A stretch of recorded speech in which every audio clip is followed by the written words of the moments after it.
गणनायकाय गणदैवताय गणाध्यक्षाय धीमहि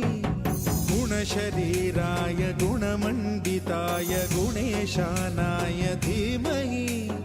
गुणातीताय गुणाधीशाय गुणप्रविष्टाय धीमहि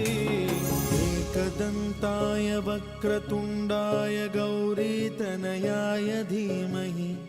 गजेशानाय भालचन्द्राय श्रीगणेशाय धीमहि एकदन्ताय वक्रतुण्डाय गौरीतनयाय धीमहि गजेशानाय भालचन्द्राय श्रीगणेशाय धीमहि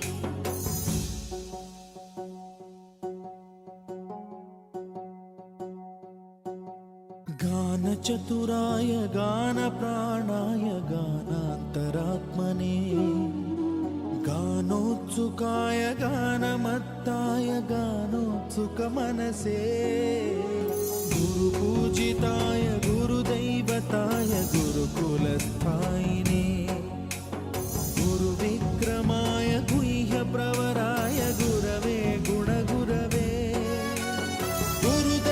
गुरुदैत्यकलक्षेत्रे गुरुधर्मसदाराध्याय गुरुपुत्र परित्रात्रे गुरुपाखण्डखण्डकाय